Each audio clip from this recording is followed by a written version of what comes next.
Child-centered play therapy.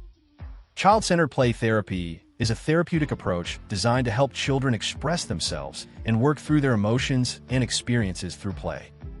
This method is especially effective for young children who may not have the verbal skills to articulate their feelings. By using play as a medium, therapists can better understand what children are going through and help them heal. In this explanation, we will explore the key concepts of CCPT, its origins, and how it operates, focusing on the contributions of Virginia May Axline and the principles it is based on. Key concepts of child-centered play therapy. 1. Origins and development. CCPT was developed by Virginia May Axline, a psychologist who was influenced by the work of Carl Rogers, a well-known humanistic psychologist. Axline's approach was revolutionary because it recognized that children communicate their feelings differently than adults, often through play rather than words. She believed that play is a natural way for children to express their thoughts and emotions. 2. Non-directive approach. One of the fundamental aspects of CCPT is its non-directive nature. This means that the therapist does not lead the child or dictate what they should do during play sessions. Instead, the therapist creates a safe and supportive environment where the child feels free to express themselves. The therapist observes the child's play and reflects on it without interfering or guiding the child's actions. For example, if a child begins to play with dolls and creates a scenario where the dolls are fighting, the therapist might say, "It looks like the dolls are having a tough time getting along."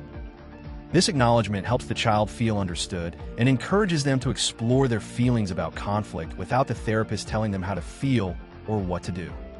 3. Rogerian principles.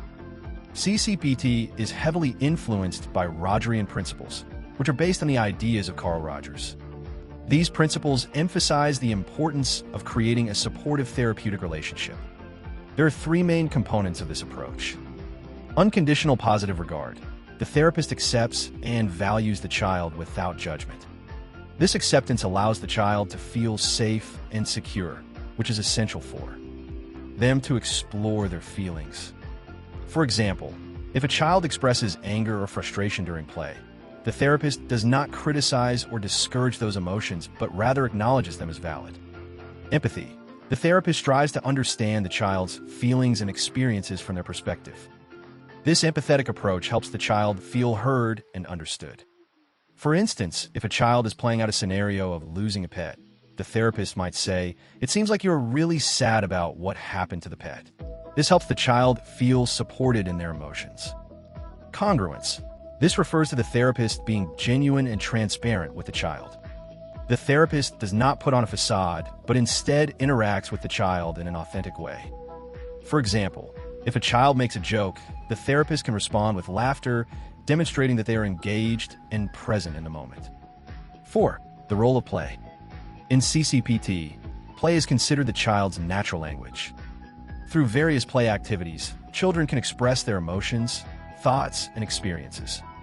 The therapist provides a range of toys and materials, such as dolls, action figures, art supplies, and building blocks, allowing the child to choose what they want to play with. For example, if a child plays with action figures and creates a story where the characters overcome obstacles, it may reflect their own challenges in life. The therapist can use this play to help the child process their feelings about those challenges. 5. Goals of CCPT. The primary goals of child-centered play therapy include emotional expression, helping children express their feelings in a safe environment. This can be especially important for children who may have trouble verbalizing their emotions. Problem solving, allowing children to explore their problems and find solutions through play. For instance, if a child is experiencing bullying at school, they might act out scenarios in which they confront the bully, helping them think through their options. Self-exploration, encouraging children to learn more about themselves, their feelings, and their behaviors. Through creative play, children can gain insights into their thoughts and emotions. Building confidence, helping children feel more confident in themselves and their abilities. As children express themselves and work through their feelings, they often become more self-assured. 6. Benefits of CCPT. CCPT offers numerous benefits for children, including Enhance communication skills. Children learn to express their feelings and thoughts more effectively through play, which can carry over into their everyday lives. Improved emotional regulation. By exploring their emotions in therapy, children can learn how to manage their feelings better, leading to less anxiety and frustration. Strengthen relationships. As children learn to communicate and express their emotions, they often experience improved relationships with their family and peers. Increased resilience. Engaging in play therapy can help children develop coping skills and resilience, allowing them to face challenges more effectively. 7. The role of the therapist. In CCPT, the therapist plays a crucial role in facilitating the therapeutic process. They're not the ones who direct the play, but rather observe, reflect, and support the child. The therapist's presence is non-threatening, allowing the child to explore their feelings freely. The therapist also maintains a professional stance, ensuring that the therapy remains focused on the child's needs. They may document the play sessions to track the child's progress and identify any patterns or themes that emerge during therapy. 8. Limitations of CCPT. While CCPT has many benefits, it is not without its limitations. Some of these include limited use for older children. CCPT is primarily designed for younger children, typically between the ages of 3 and 12. Older children may benefit more from talk therapy or other therapeutic techniques. Time-consuming.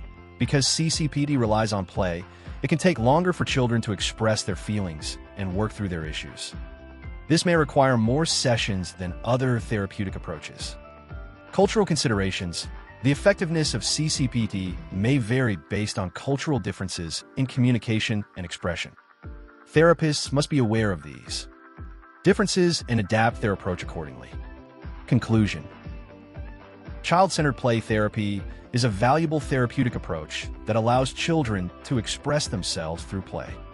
Developed by Virginia May Axline and based on Rogerian principles, CCPT emphasizes the importance of creating a nurturing and accepting environment where children can explore their emotions and experiences at their own pace.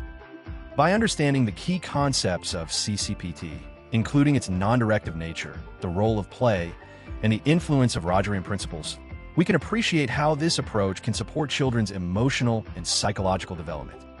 Through CCPT, children learn to communicate their feelings, solve problems, and build resilience, ultimately leading to healthier relationships and improved emotional well-being. Virtual reality therapy. Behavioristic approach exposure therapy for fears. Virtual reality therapy.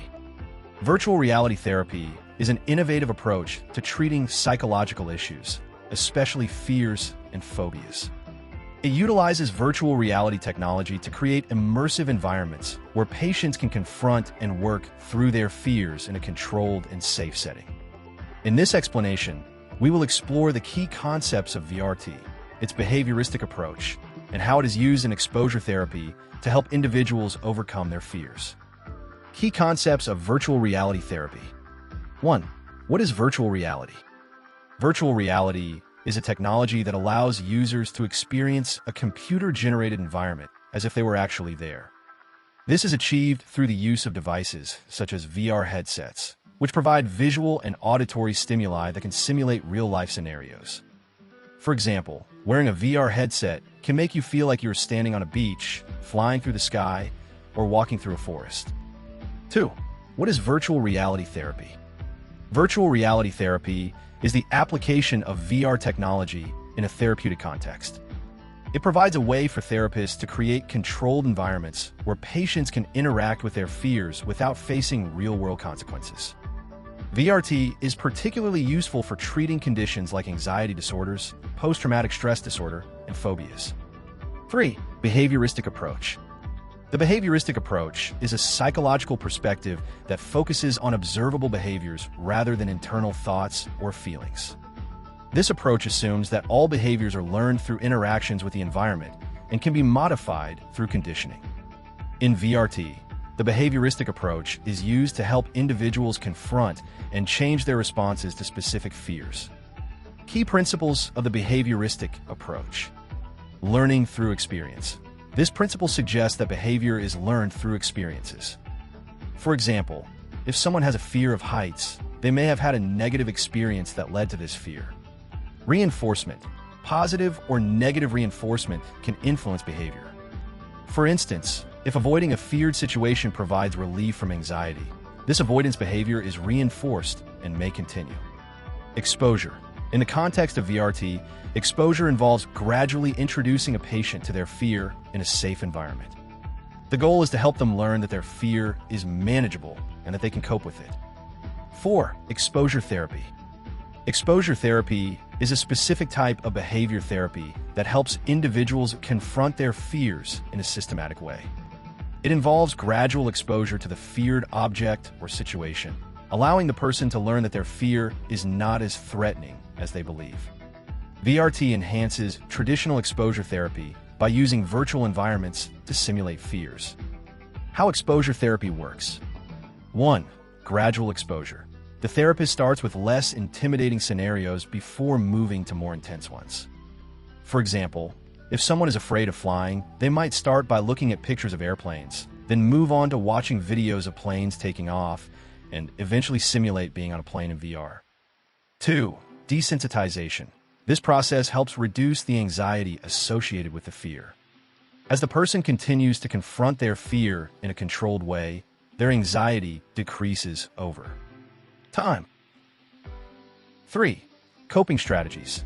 Therapists teach patients techniques to manage their anxiety during exposure. This might include deep breathing exercises, positive self-talk, or visualization techniques to help them stay calm when facing their fear. 5. Benefits of virtual reality therapy. VRT offers several advantages over traditional therapy methods. Controlled environment. VRT provides a safe space for patients to confront their fears without real-world risks. This allows for more extensive exposure and practice. Immersive experience. The immersive nature of VR can make the experience feel more real, which can enhance the therapeutic process. Patients often feel more engaged and present in the therapy. Customization. Therapists can tailor the VR environment to fit the specific needs and fears of each patient. This customization enhances the effectiveness of the therapy. Immediate feedback. Patients can receive instant feedback from the therapist as they navigate their fears in the virtual environment. This allows for real-time adjustments and support. 6. Examples of virtual reality therapy in action. Here are a few examples of how VRT can be used to treat different fears and phobias. Fear of heights. A patient with acrophobia might start by virtually standing on a low platform. As they become more comfortable, the therapist can gradually increase the height of the platform in the VR environment, eventually simulating standing on a tall building or mountain. Fear of public speaking. A person afraid of speaking in front of others can practice in a virtual setting where they deliver a speech to a simulated audience. This allows them to experience the anxiety of public speaking while learning coping mechanisms in a controlled manner. Fear of flying. A patient can experience a virtual flight, starting with a simulation of sitting in an airport and then moving through the boarding process and takeoff. This gradual exposure helps them become familiar with the aspects of flying that trigger their anxiety. Post-traumatic stress disorder. For individuals with PTSD from a traumatic event, VRT can simulate aspects of the trauma in a controlled way. This helps them confront their memories and feelings in a safe environment while learning coping strategies. 7. Limitations of virtual reality therapy. While VRT offers many benefits, there are also some limitations to consider. Access to technology. Not everyone has access to VR technology, which can limit the availability of VRT for some patients. Cost. Implementing VR therapy can be expensive for clinics and therapists, potentially making it less accessible for some patients. Not suitable for everyone. Some individuals may not respond well to virtual environments due to severe anxiety or other mental health conditions. Therapists must assess whether VRT is appropriate for each patient. Potential for distraction. While VR can enhance engagement, it can also be distracting for some patients, making it harder for them to focus on their therapy goals. Conclusion. Virtual reality therapy is an innovative approach to treating fears and phobias by using immersive virtual environments. By integrating the behavioristic approach and exposure therapy principles, VRT helps individuals confront their fears in a safe and controlled way. Through gradual exposure and the use of coping strategies, patients can learn to manage their anxieties and ultimately overcome their fears. As technology continues to advance, VRT is becoming an increasingly valuable tool in mental health treatment, offering new opportunities for individuals to face their fears and improve their quality of life. By understanding the key concepts and benefits of VRT, we can appreciate its potential in helping people heal and thrive. Career counseling theories. Trait and factor approach, developmental approaches, psychoanalytic approaches, transactional analysis approach. Career counseling theories. Career counseling is a process that helps individuals understand their career options and make informed decisions about their professional lives. Several theories guide how career counselors work with clients to find the right career paths. In this explanation, we will explore key career counseling theories, including the trait and factor approach, developmental approaches, psychoanalytic approaches, transactional analysis approach, and the theory of work adjustment developed by Renee V. Dawes and Lloyd Lofquist. Each theory offers unique insights into how people choose careers and navigate their professional journeys. 1. Trait and factor approach. The trait and factor approach is one of the earliest theories in career counseling, developed by Frank Parsons in the early 20th century. This method focuses on matching an individual's traits with the demands of different occupations. Key concepts. Traits. These are the characteristics of an individual, including abilities, interests, and values. For example, someone who enjoys working with people might have traits like sociability and empathy. Factors. These refer to the job requirements and characteristics of various occupations. For instance, a job might require strong analytical skills or the ability to work independently. Process. 1. Self-assessment. The first step in the trait and factor approach is for individuals to evaluate their own traits. This can be done through assessments and questionnaires that measure interests, skills, and values. 2. Occupational information. The next step involves gathering information about different careers, including what skills are needed, the work environment, and potential salaries. 3. Matching. Finally, individuals compare their traits with the factors of different careers to find a good match.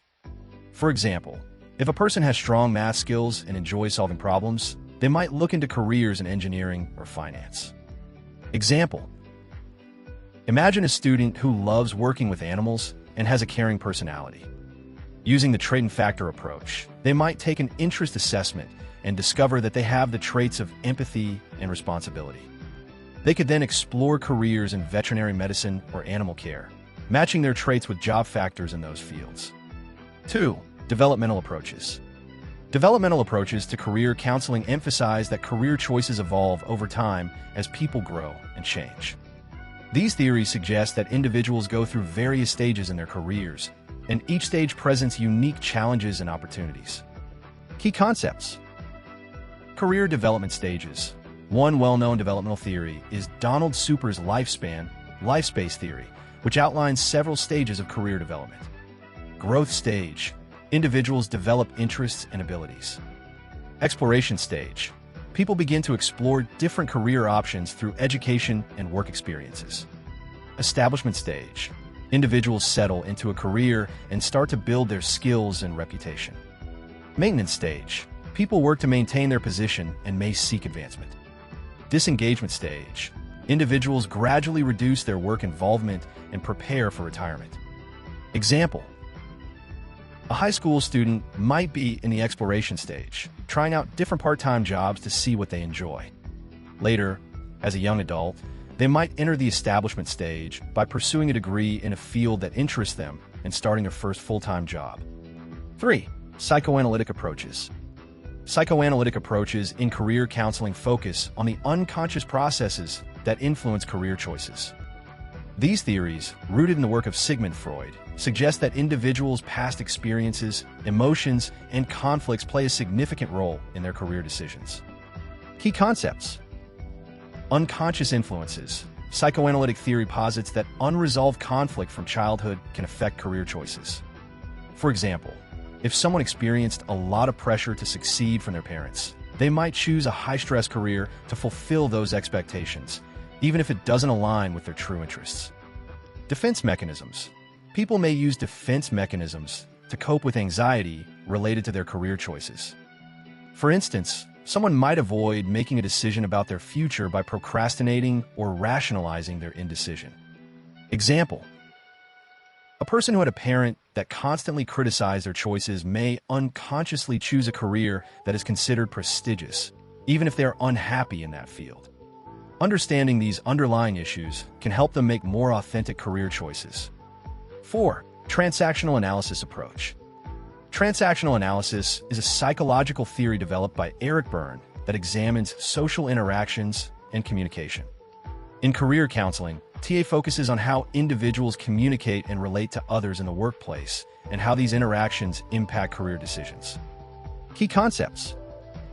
Ego states. TA identifies 3 ego states within each person: parent, adult, and child. Understanding these states helps individuals recognize how they respond to situations. Parent represents the attitudes and behaviors learned from authority figures. Adult represents logical and rational thinking. Child represents feelings, impulses, and creativity. Transactional analysis. This involves analyzing interactions between these ego states during communication. For instance, someone might communicate from their parent state by being overly critical of themselves or others, which can affect their job performance and relationships. Example: a manager who often responds to team members from their parent ego state may create a tense work environment. By becoming more aware of their communication style and shifting to their adult ego state, they can improve their interactions and create a more positive workplace. 5. Theory of work adjustment. The theory of work adjustment, developed by Renee V. Dawes and Lloyd Lofquist, focuses on the relationship between an individual's needs and the demands of their work environment. This theory emphasizes how well a person fits into their job and how satisfied they are with their work. Key concepts. Person-environment fit. TWA suggests that job satisfaction and performance depend on how well an individual's skills and needs match the requirements and rewards of their job. Work adjustment. This refers to the ongoing process of adapting to the work environment.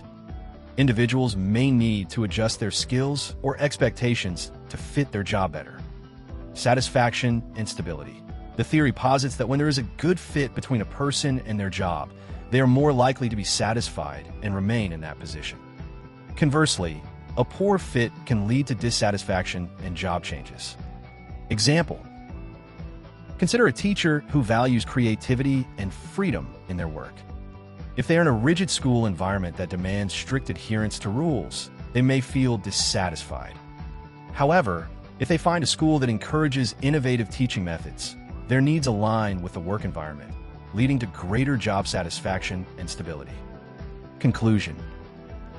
Career counseling theories provide valuable frameworks for understanding how individuals make career choices and navigate their professional lives. The trait and factor approach focuses on matching personal traits with job requirements, while developmental approaches emphasize the evolution of career paths over time. Psychoanalytic approaches highlight the unconscious influences that shape decisions, and transactional analysis examines communication styles and interactions in the workplace. Finally, the theory of work adjustment emphasizes the importance of the fit between an individual's needs and their work environment. By understanding these theories, career counselors can better support individuals in finding fulfilling careers that align with their interests, skills, and values. This holistic approach to career counseling helps people make informed decisions and achieve satisfaction in their professional lives. Person-environment correspondence. Person-environment correspondence is a concept in career counseling and psychology that focuses on the relationship between individuals and their environments. The idea is that a good fit between a person and their environment leads to better outcomes, such as job satisfaction, performance, and overall well-being. In this explanation, we will break down the key concepts of PEC, its importance, and how it can be applied in various contexts. Key concepts of person-environment correspondence. 1. Understanding person-environment fit. At the heart of PEC is the idea of fit. This fit refers to how well an individual's characteristics align with the demands and expectations of their environment. The main components to consider are person characteristics. These include an individual's interests, values, skills, personality traits, and needs. For example, a person who values creativity and innovation may thrive in a job that encourages new ideas and artistic expression. Environmental characteristics. These refer to the attributes of the environment, such as the organizational culture, work demands, values, and available resources. For instance, a workplace that promotes teamwork and collaboration may be a good fit for someone who enjoys working in groups. 2. The importance of PEC. The concept of PEC is essential because a good fit between a person and their environment can lead to several positive outcomes. Job satisfaction.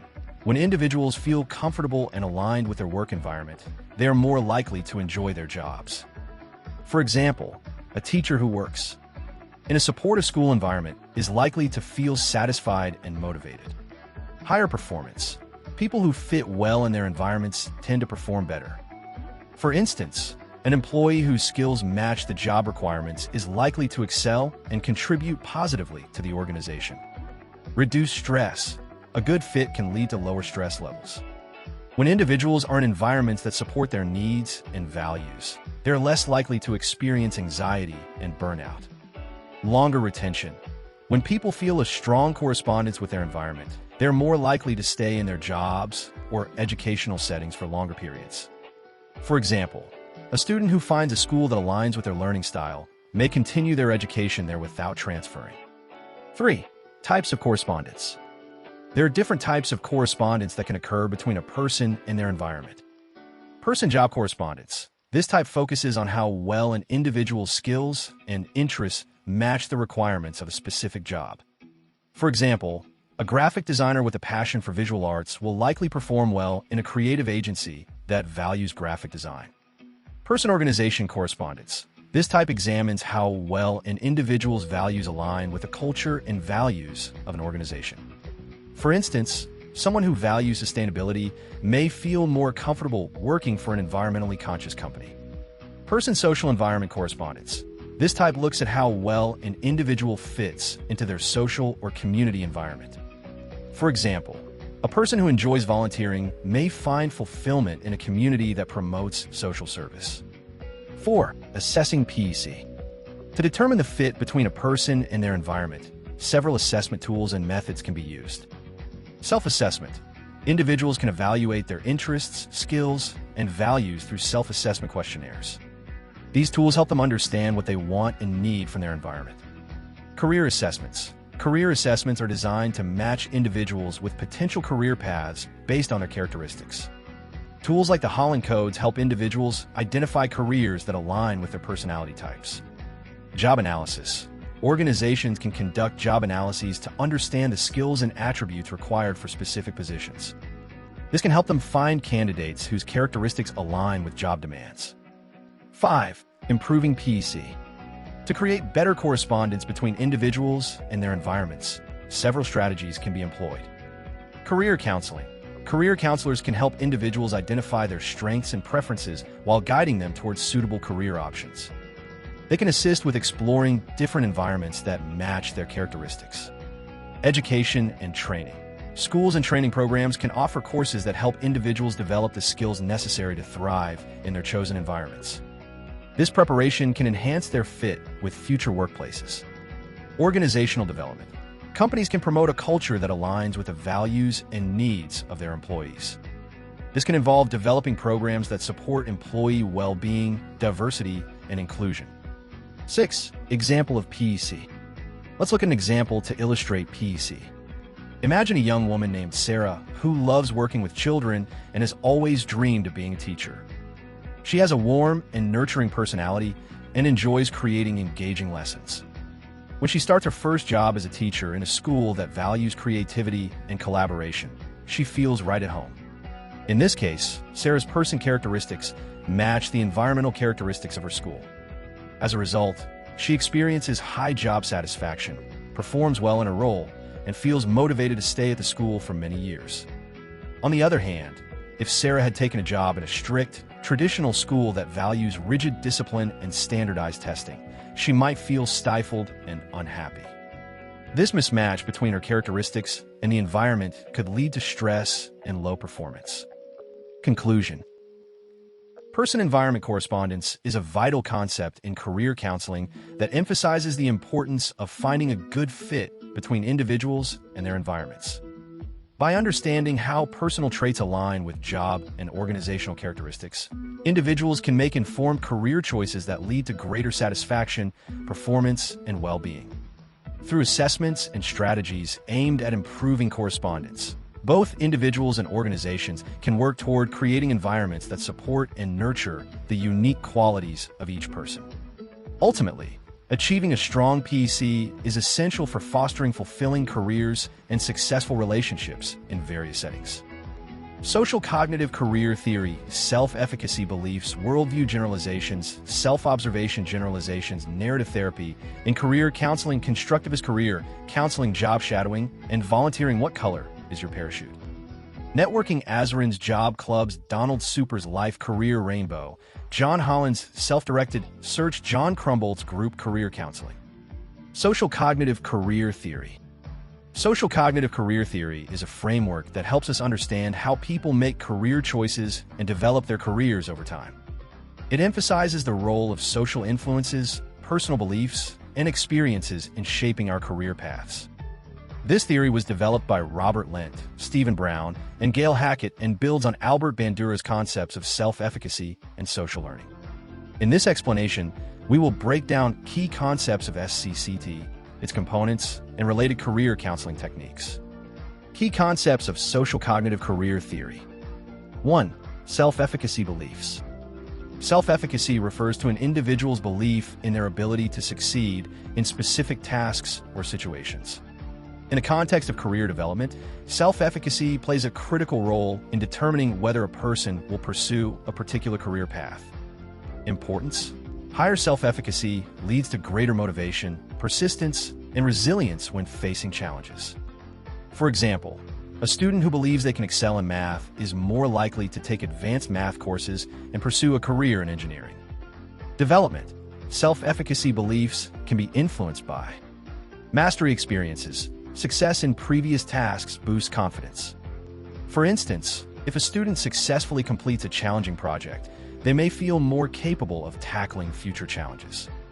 Vicarious experiences. Observing others succeed can enhance beliefs in one's abilities. For instance, if a student sees their older siblings succeed in college, they may be inspired to pursue higher education themselves. Social persuasion. Encouragement from teachers, peers, or family can strengthen self-efficacy beliefs. A supportive mentor can help a student believe in their potential. 2. Worldview generalizations. Worldview generalizations refer to the beliefs and attitudes individuals hold about themselves and the world around them. These beliefs can influence career choices and the way people perceive opportunities and challenges. Influence on career choices. For example, someone who believes that hard work leads to success may be more motivated to pursue a challenging career, while someone who believes that success is mostly based on luck may be less likely to take risks. Development of worldview. Worldviews are shaped by experiences, cultural background, family values, and social interactions. For instance, a person raised in a family that values education and hard work is likely to adopt similar beliefs. 3. Self-observation generalizations. Self-observation generalizations involve reflecting on one's own experiences, skills, and interests. This self-reflection helps individuals understand what they enjoy and what they are good at, guiding their career choices. Examples: a student who enjoys helping others and has strong communication skills may observe that they feel fulfilled in volunteer roles, leading them to consider a career in counseling or healthcare.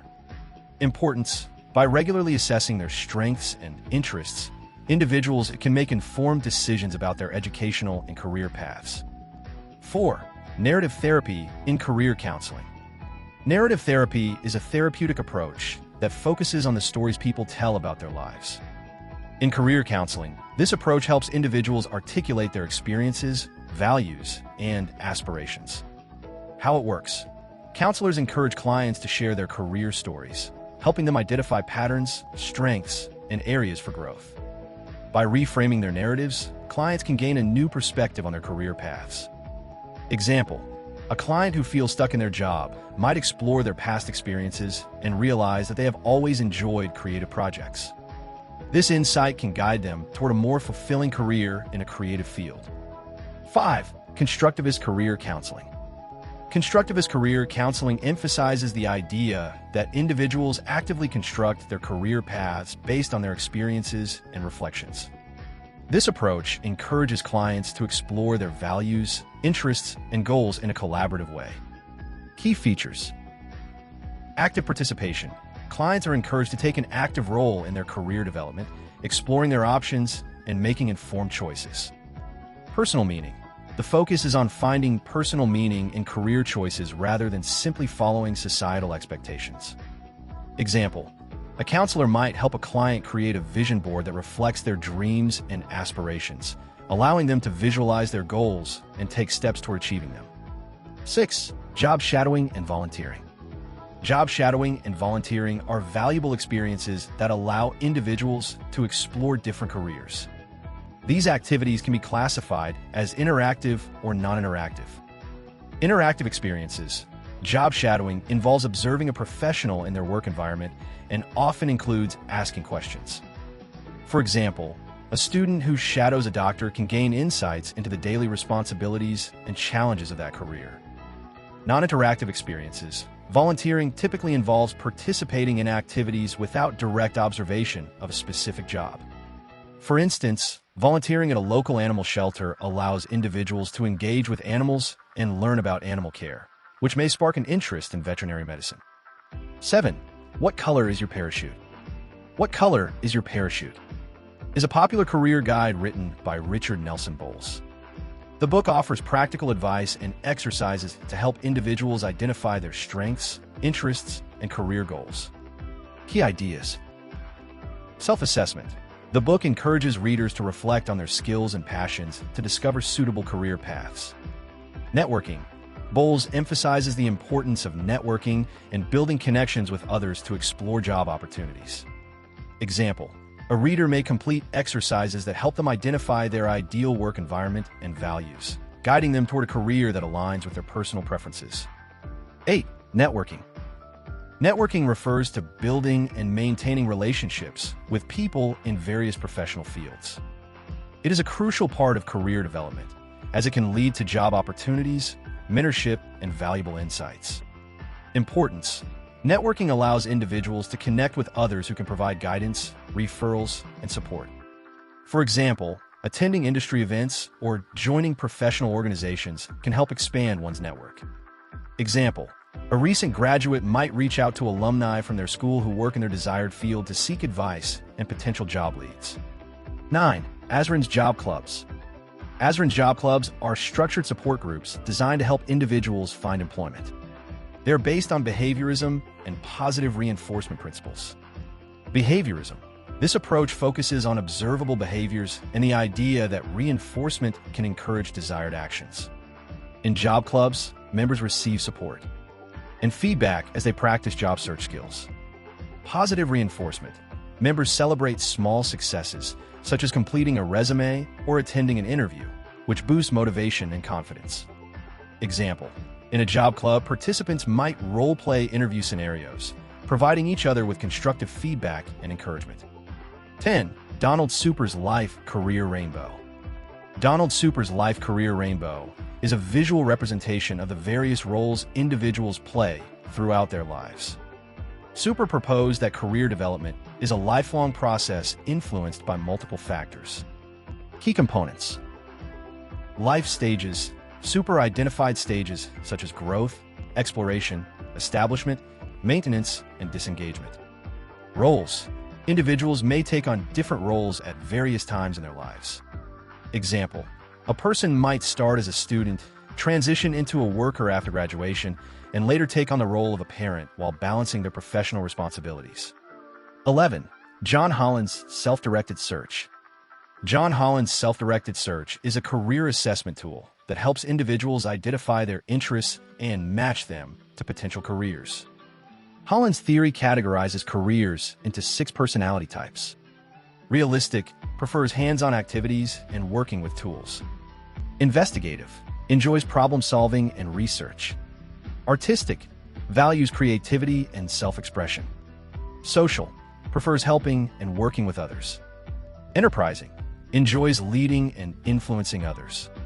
Conventional values order and organization.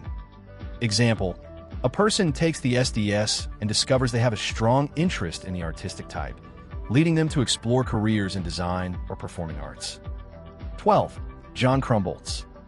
John Crumbolt's social learning theory emphasizes that career choices are influenced by social interactions and learning experiences. This theory builds on Bandura's concept of observational learning, suggesting that individuals learn from observing others and their experiences. Key concepts. Learning experiences. Career decisions are shaped by experiences such as family influences, education, and cultural background. Opportunity. Individuals may develop interests based on exposure to different careers and role models. Example, a student who grows up watching a parent work as a chef may develop an interest in cooking and pursue a culinary career. 13. Group career counseling. Group career counseling involves providing career guidance to a group of individuals rather than one-on-one sessions. This approach fosters collaboration, support, and shared learning experiences among participants. Benefits. Peer support. Group members can share their experiences, challenges, and successes, offering each other encouragement and insights.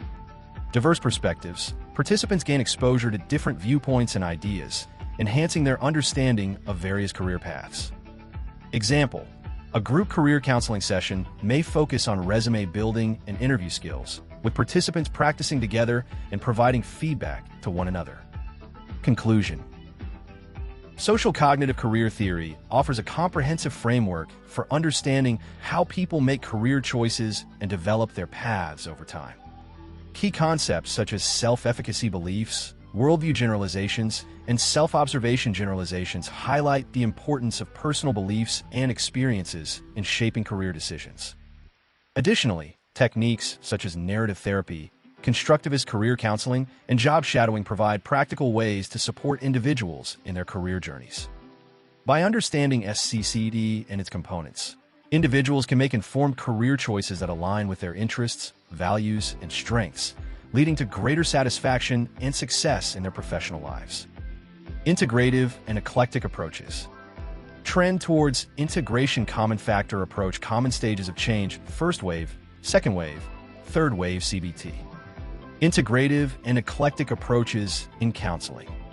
Integrative and eclectic approaches in counseling refer to using a combination of different therapeutic methods and techniques to meet the unique needs of each client.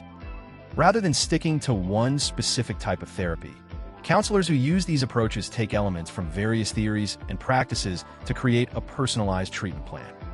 In this explanation, we will explore key concepts related to integrative and eclectic approaches, including the trend toward integration, the common factor approach, common stages of change, and the different waves of cognitive behavioral therapy. 1. Trend towards integration. The trend towards integration in counseling reflects a growing recognition that no single therapeutic approach works for everyone. This trend acknowledges that clients come from diverse backgrounds and have different needs, experiences, and preferences. As a result, therapists are increasingly blending techniques from various schools of thought to provide more effective and tailored treatment. Key points. Flexibility. Integrative and eclectic approaches allow therapists to be flexible in their methods and adapt to the specific situation and needs of the client. Holistic understanding. By using multiple approaches, therapists can better address the complex nature of human behavior and emotional struggles. Evidence-based practices. Many therapists integrate evidence-based practices from different therapies, ensuring that the methods used are supported by research. Example: a therapist may use cognitive behavioral techniques to help a client change negative thinking patterns while also incorporating mindfulness practices to help the client manage anxiety. This combination allows the therapist to address both the cognitive and emotional aspects of the client's struggles. 2. Common factor approach. The common factor approach focuses on identifying the elements that are effective across various therapeutic models. Researchers have found that certain factors contribute to positive outcomes in therapy, regardless of the specific approach used. Key factors: therapeutic relationship. A strong, trusting relationship between the therapist and the client is crucial for successful therapy. The client's sense of safety and connection with the therapist can significantly impact their progress. Client factors. The individual characteristics of the client, such as their motivation, resilience, and readiness to change, play a significant role in the effectiveness of therapy. Expectations and beliefs. Clients' expectations about therapy and their belief in the process can influence their outcomes. If a client believes that therapy will help them, they are more likely to engage and benefit from it. Example: in a study comparing different therapy styles, researchers found that clients who felt understood and supported by their therapists were more likely to report improvements in their mental health, regardless of the specific techniques used. 3. Common stages of change. The common stages of change model outlines the process individuals typically go through when making significant changes in their behavior or mental health. This model, developed by James Prochaska and Carlo DiClement, identifies 5 key stages. 1. Pre-contemplation. In this stage, the individual is not yet aware that they have a problem or need to change. For example, a person who struggles with alcohol use may not recognize it as an issue. 2. Contemplation. The individual starts to realize there is a problem and begins to think about making a change. They may feel ambivalent about taking action. For instance, the person may consider cutting back on drinking but hasn't committed to doing it yet. 3. Preparation. At this stage, the individual is ready to take action and starts making plans. They may seek support or gather information about how to change. For example, the person might decide to attend a support group. 4. Action.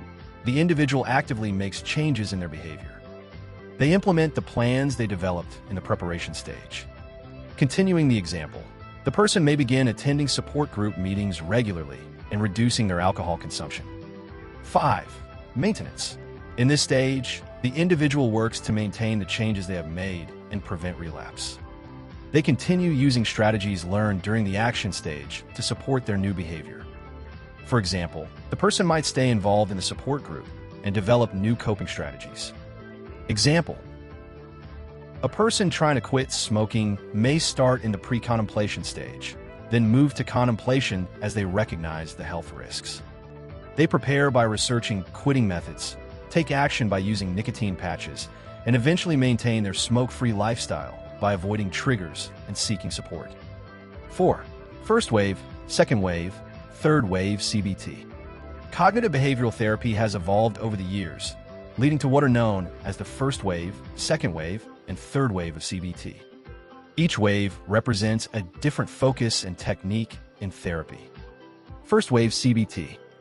Focus. The first wave of CBT primarily emphasizes changing negative thoughts and behaviors. It is based on the idea that thoughts influence feelings and behaviors. Techniques. Techniques include cognitive restructuring and behavior modification. Example: a therapist may help a client identify negative thoughts about their abilities and challenge those thoughts by providing evidence of past successes. Second wave CBT. Focus. The second wave builds upon the first wave by incorporating more focus on emotions and the relationship between thoughts, feelings, and behaviors. Techniques. This wave includes techniques such as emotion regulation and mindfulness, aiming to help individuals understand and manage their emotional responses. Example: a therapist may teach a client mindfulness exercises to help them become aware of their emotions and learn how to respond to them in a healthy way. Third wave CBT. Focus. The third wave emphasizes acceptance and mindfulness, shifting away from merely changing thoughts to accepting them and living in accordance with one's values. Techniques. Techniques include acceptance and commitment therapy and dialectical behavior therapy, which focus on accepting thoughts and feelings without judgment and committing to actions aligned with personal values. Example: a client may learn to accept their feelings of anxiety without trying to eliminate them, allowing them to pursue their goals despite feeling anxious. Conclusion: integrative and eclectic approaches in counseling provide flexibility and personalization to the therapeutic process. By recognizing the trend toward integration, utilizing common factors, understanding the stages of change, and exploring the different waves of cognitive behavioral therapy, counselors can tailor their methods to meet the unique needs of each client. This approach not only enhances the effectiveness of therapy, but also supports clients in their journey toward personal growth and positive change. 2. Diagnosis and assessment. Differential diagnosis, intellectual disability DSM. 5 criteria: IQ score thresholds, adaptive functioning deficits, onset age. Diagnosis and assessment in psychology. Diagnosis and assessment are crucial parts of understanding and addressing mental health conditions and developmental disorders. They help professionals identify specific issues a person may be facing and guide treatment options. In this explanation, we will focus on differential diagnosis, intellectual disability, the DSM 5 criteria, IQ score thresholds, adaptive functioning deficits, and onset age. 1. Differential diagnosis. Differential diagnosis is the process of distinguishing between two or more conditions that may present similar symptoms. This is an important step in ensuring that a person receives the correct diagnosis and appropriate treatment. Key points. Importance. Accurate diagnosis is essential because different conditions may require different treatments. For example, anxiety and depression can have overlapping symptoms, but they are treated differently. Process. Mental health professionals gather information through interviews, questionnaires, and assessments to rule out conditions. They compare symptoms, history, and other relevant factors to determine the most accurate diagnosis. Example: if someone is experiencing persistent sadness, a mental health professional may consider whether they have depression, an anxiety disorder, or a medical condition. By assessing the individual's symptoms and history, they can identify the correct diagnosis and treatment plan. 2. Intellectual disability. Intellectual disability, previously known as mental retardation, is a developmental disorder characterized by significant limitations in intellectual functioning and adaptive behavior. The changes in terminology reflect a more respectful and accurate understanding of the condition. Key points. Intellectual functioning. This refers to cognitive abilities such as reasoning, problem-solving, and learning. Individuals with ID typically have an IQ score below 70. Adaptive behavior. This encompasses everyday skills needed for independent living, including communication, self-care, and social skills. Individuals with ID may struggle with these skills, impacting their ability to function in daily life. Example: a child with ID may have difficulty learning in a traditional school setting and may need additional support to develop social skills and self-care abilities, such as dressing themselves or managing money. 3. DSM 5 criteria. The DSM 5, or the Diagnostic and Statistical Manual of Mental Disorders, 5th edition, is a reference used by mental health professionals to diagnose mental health disorders. The DSM 5 provides specific criteria for diagnosing intellectual disability. Key criteria for ID in the DSM 5. Intellectual functioning, an IQ score of approximately 70 or below. Adaptive functioning deficits, significant challenges in everyday skills that affect the individual's ability to live independently. Onset. Symptoms must be present during the developmental period, typically before the age of 18. Example: a mental health professional may use the DSM 5 criteria to evaluate a client's IQ score, adaptive functioning abilities, and developmental history to determine if they meet the criteria for ID. 4. IQ score thresholds. IQ scores are used to measure intellectual functioning. An IQ test assesses a person's cognitive abilities compared to others of the same age. Key thresholds. Below 70. This score indicates significant intellectual limitations and is typically used as a cutoff for diagnosing intellectual disability. 70 to 84.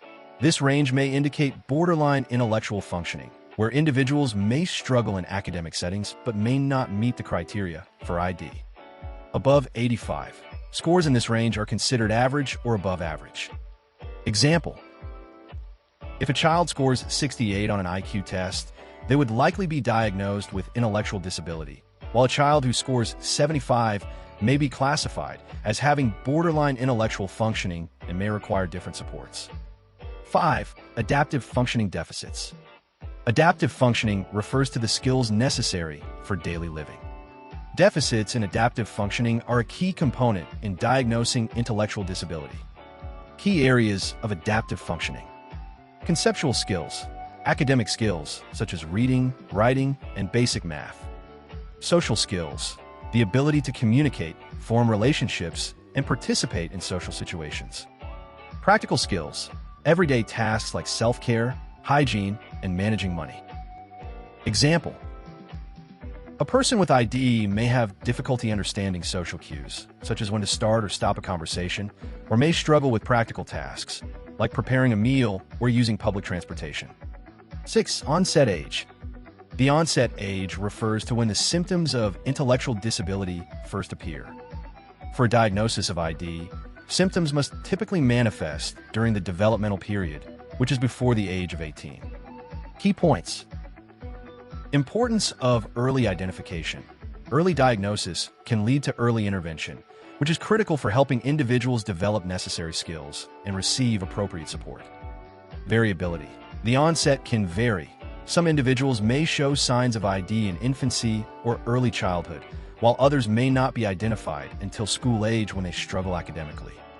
Example: